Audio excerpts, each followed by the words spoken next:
Hello, beautiful people. I'm Chris Maddox. I'm the founder of the Wild Woman Project and Wild Woman Fest. And I'm speaking to you today because we always meet like this at new moon time. And the new moon is upon us. So it arrives July 12th, 2018, and ushers in a moon cycle which will carry us all the way through August 10th. Here at the Wild Woman Project, we always share in a theme that starts at new moon time that we carry all the way through this cycle. And so we are in this sort of quest for about the last year of our In the Flesh series, where we have been together moon cycle by moon cycle, tuning into our bodies and asking our bodies for intel, for inner guidance, for messages. We have been moon cycle by moon cycle really aiming at becoming more and more in our own skin, living in our own flesh versus living in the mind space. But breath by breath, we're really feeling the whole of ourselves as we move through the world. And we're nearing the end of this year where we've had this as our focus, this in the flesh theme. And for this new moon in Cancer, we have to do something that seems really, really important in that whole conversation. And that whole exploration of what does it mean to really be in our bodies. And so this new moon in Cancer, our theme is feeling waters, the ocean inside and out. So feeling waters, this is a nod, this is sort of an ode to our emotional life. And the emotional ebb and flow that is really, if we're honest and in tune, constantly moving and shifting and changing inside us. For some people, that's a subtle experience. For some people, it's not so subtle. It's very wavy, you know. So I think any exploration of really living in our bodies would be, sort of a miss if we did not acknowledge the potent, visceral experience of our emotional life, our feeling waters. So this moon cycle, we can be inspired by the archetype of the astrological sign of Cancer. Cancer is associated with the moon and associated with the mother and is represented by the constellation of the crab. So the crab has this hard shell and these little pinchers, right? But inside they're all mush. And so we're going to be inspired by this sign, which really is so associated with feeling. Cancer, that Cancer archetype is among the most sensitive of all the archetypes. Somebody could make a strong case for it's the most sensitive, but we won't go there. But just to say, regardless of whether the astrology of anything means, whatever your relationship to it is, whether you buy it or you're into it, you're inspired by it, or you're rather skeptical, it doesn't really matter. We're really just using the archetype of Cancer to start a conversation.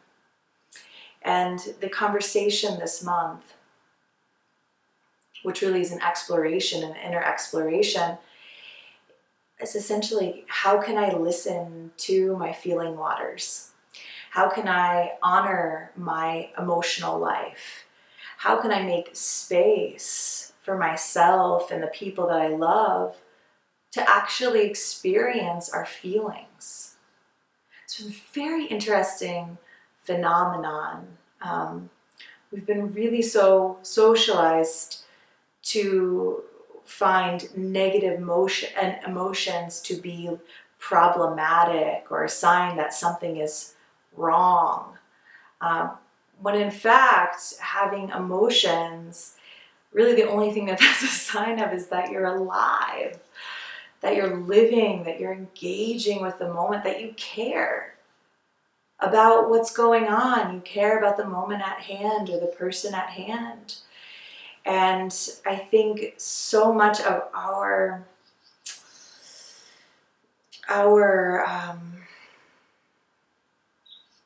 trouble in relating to our emotions is thinking that because we have them, that there's something wrong with us. I think it is our privilege and our duty to disprove that by, first and foremost, allowing our feelings to be experienced, allowing our feelings to be shared.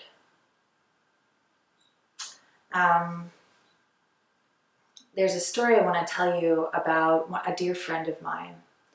Her name is Julia, and she is one of the most alive people I have ever met. Just totally vibrant, engaged with life, so full of love, so full of caring, and she really just throws herself into every moment in this way that's very inspiring. A few years ago, Julia lost her baby brother. They were very close in age, and she loved him very much, of course she did, and she lost him. He left this world. And she told me this story about how in the years since that has happened, she'll be talking with a friend, and she has many, many good friends. And her grief, her feelings, her emotions, and you know, it's not just grief, it's all kinds of things. The emotion from the memories, from the feeling in the moment comes bubbling up. And so many times she has been met with a response from the person that she's talking to with this sort of thing of, I think this is something for you to talk to to a therapist about. Essentially, that person communicating to her that essentially they couldn't handle what she was bringing, and that she needed a professional. And when Julia told me this story, she said this has happened in different ways with different people over the years. And she's really sat with that, and she totally believes in the power of therapy. However, in her process, she just needs to be allowed to feel. She's lost her brother. For the rest of her life, she's going to grieve that loss. The way so many other people grieve. This is a human experience. And it was really important for me to hear that story, because I was so reminded of the way that we treat emotions, how freaked out we are by emotions. But what happens and I've been by her side while she's had a wave of feeling come up around her brother. What always happens within that wave is that she feels it, she expresses it, and then something changes, and she experiences something else. I think because we've been so sort of like taught, civilized, to be freaked out or overwhelmed by emotions, perhaps because of their unpredictable nature, that we haven't really learned how to hold space for our loved ones, and for ourselves when we have an experience in life which is inevitable, that we have an experience of a heightened emotion. And I think that together, if we as a community, just for this moon cycle, begin to say, what would happen if I really created space for my feelings? And I really created space for the feelings of my loved ones. What if I challenged the belief that I couldn't handle it? What if I actually just laid down my armor and felt what I feel?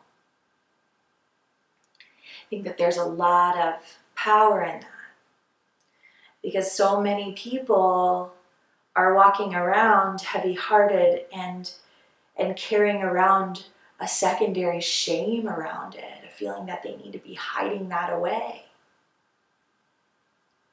And I think that's the problem. The emotions is not a problem.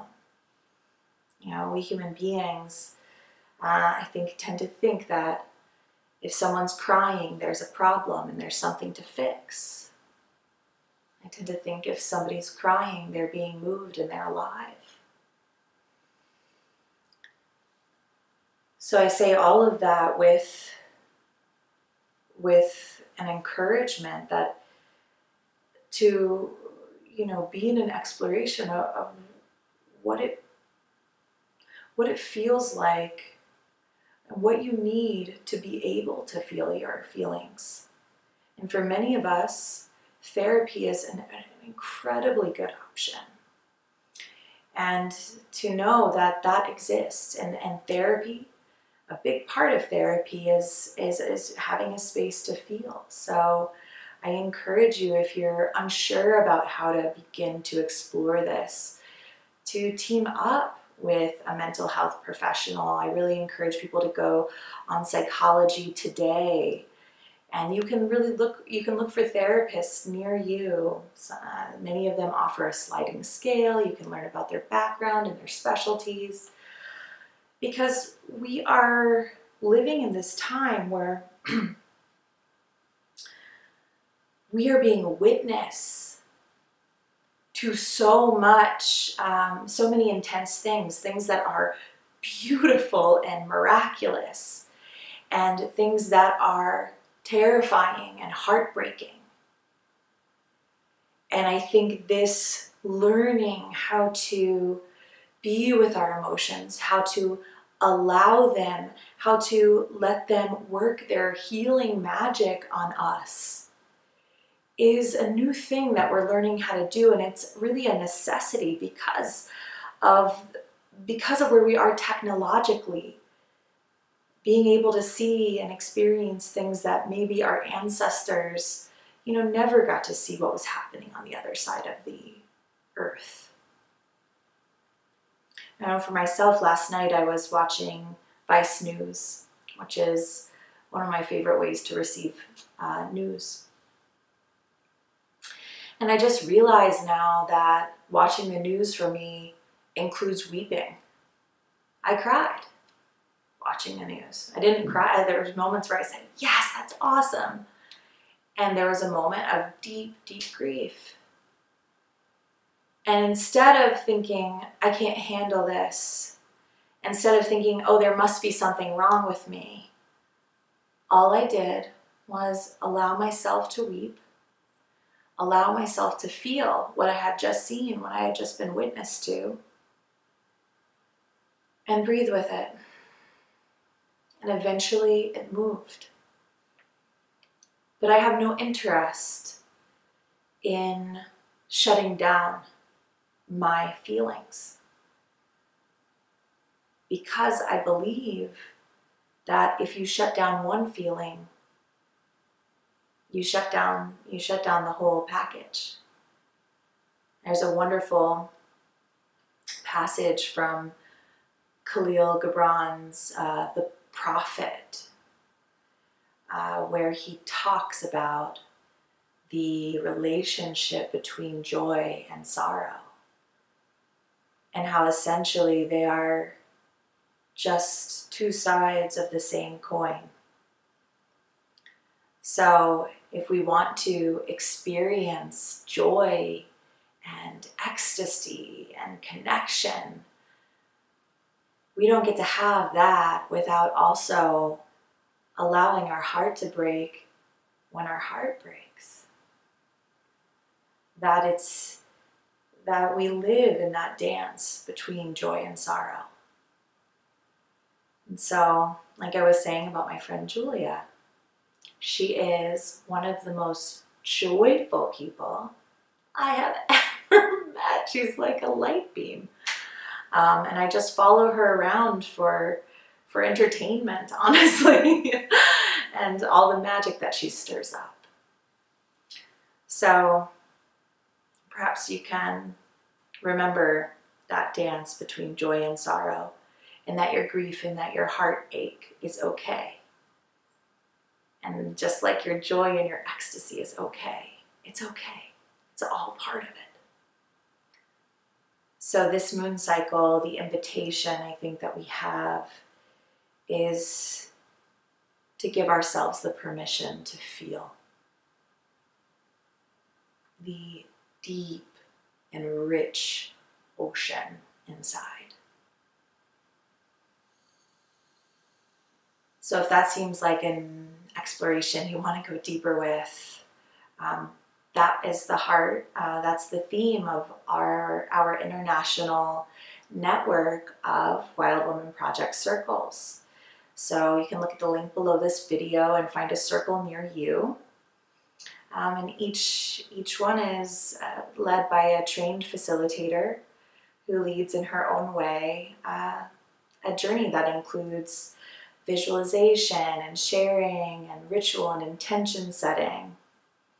So you can look for that.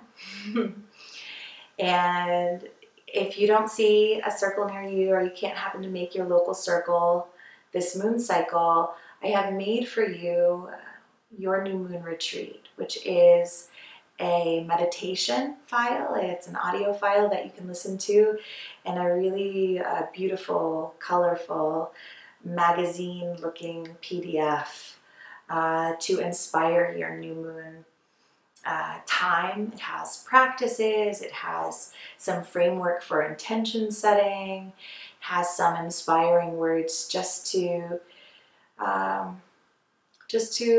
drop you into this theme that we will be exploring all the way through August 10th.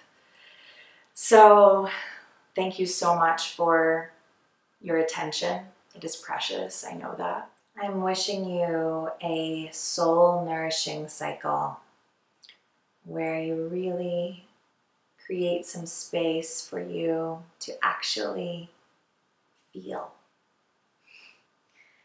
And I will leave you with the words of Helen Keller. She wrote, "The best and most beautiful things in the world cannot be seen or even touched.